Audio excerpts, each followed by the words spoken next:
Hi everyone, welcome back to my channel.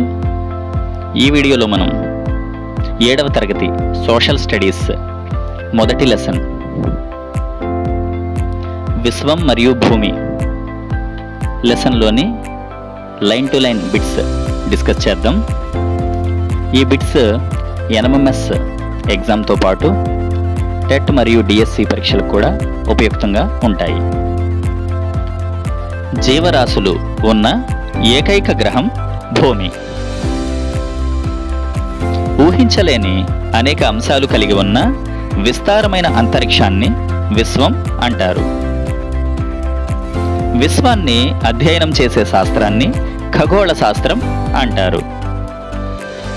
ఖగోళ శాస్త్రాన్ని Russian భాషలో కాస్మాలజీ అని, ఆంగ్ల భాషలో ఆస్ట్రానమీ అని అంటారు. ఖగోళ శాస్త్రంలో శాస్త్రీయ పరిశోధనను మొట్టమొదట ప్రారంభించిన శాస్త్రవేత్త గెలీలియో. టెలిస్కోప్ని కనుగొన్నది గెలీలియో. ఇతను ఇటలీ దేశస్థుడు. విశ్వం అనే పదం లాటిన్ భాషా పదం యూనివర్సం నుండి వచ్చింది. యూనివర్సం అంటే మొత్తం పదార్థం మరియు మొత్తం అంతరిక్షం. విశ్వం సెకనుకు 70 కిలోమీటర్లు మేర విస్తరిస్తున్నది. మహావిస్ఫోటన సిద్ధాంతం లేదా బిగ్ బ్యాంగ్ సిద్ధాంతాన్ని ప్రతిపాదించినది జార్జస్ లెమైటర్. ఈయన బెల్జియం దేశస్థుడు. మహావిస్ఫోటన సిద్ధాంతం ప్రకారం విశ్వం 13.7 బిలియన్ సంవత్సరాల క్రితం ఒక చిన్న అణువు నుండి ప్రారంభమై నేటికి విస్తరిస్తూ ఉన్నది. మన సౌర వ్యవస్థ ఉన్న గెలాక్సీ పేరు పాలపుంత. కాంతి ఒక సంవత్సర కాలంలో ప్రయాణించే దూరాన్ని కాంతి సంవత్సరం అంటారు. ఇది దూరానికి ప్రమాణం. కాంతి వేగం సెకనుకు 3 లక్షల కిలోమీటర్లు. విశ్వంలో కనీసం 125 బిలియన్ల గెలాక్సీలు ఉన్నాయి. గెలాక్సీ యొక్క ఒక అంచు నుండి మరొక అంచుకు దూరం 1,20,000 కాంతి సంవత్సరాలు.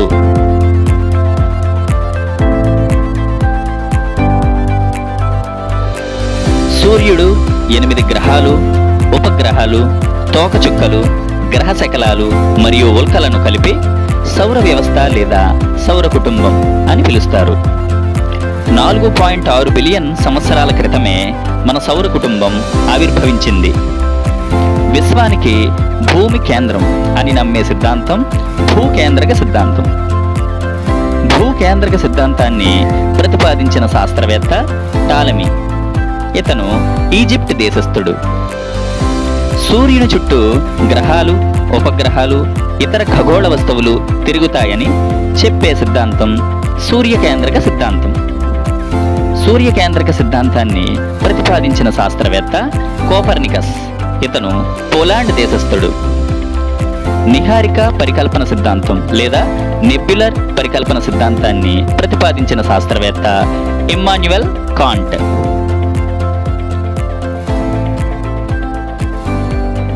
భూమి మీద మాత్రమే జీవరాశి ఉండడానికి కారణం సరైన ఉష్ణోగ్రత ఉండడం. భూమిపై సరైన ఉష్ణోగ్రత ఉండడానికి కారణం అది సూర్యునికి చాలా దగ్గరగా గాని లేక చాలా దూరంగా గాని లేకపోవడం. ప్రపంచ పర్యావరణ దినోత్సవం జూన్ 5 అంటే వరల్డ్ ఎన్విరాన్మెంట్ డే జూన్ 5. ప్రపంచ ధరిత్రీ దినోత్సవం ఏప్రిల్ 22 అంటే వరల్డ్ ఎర్త్ డే ఏప్రిల్ 22. ప్రపంచ జల దినోత్సవం మార్చ్ 22 అంటే వరల్డ్ వాటర్ డే మార్చ్ 22. ప్రపంచ ఓజోన్ దినోత్సవం ఓజోన్ డే సెప్టెంబర్ 16. ఒక ప్రాంతంలోని మొక్కలు, జంతువులు, సూక్ష్మజీవులను కలిగి అన్ని జీవ నిర్జీవ కారకాలతో కలిసి పనిచేసే సహజ వ్యవస్థను పర్యావరణం అంటారు. పర్యావరణం అనగా ఎన్విరాన్మెంట్ అనే పదం ఎన్విరోనర్ అనే ఫ్రెంచ్ పదం నుండి వచ్చింది. ఎన్విరోనర్ అంటే పొరుగు అని అర్థం.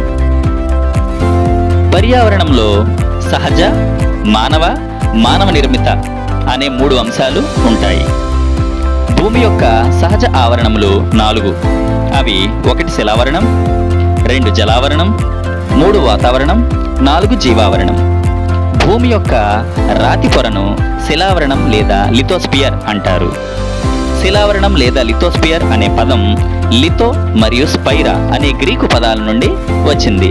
లిథో అంటే రాయి, స్పైరా అంటే గోళం లేదా బంతి. పర్వతాలు, పీఠభూములు, మైదానాలు, లోయలు, డెల్టాలు, ఎడారులు మొదలైనవి శిలావరణంలో భాగాలు.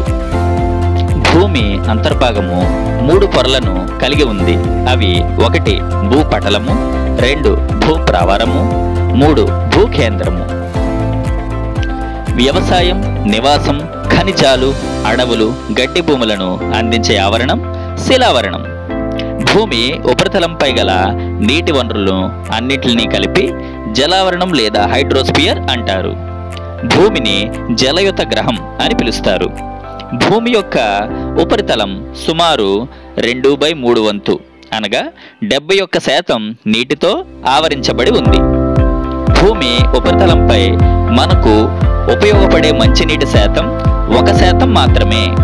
జలావరణం లేదా హైడ్రోస్పియర్ అనే పదం హైడర్ మరియు స్పైరా అనే గ్రీకు పదాల నుండి వచ్చింది. హైడర్ అనగా నీరు అని అర్థం.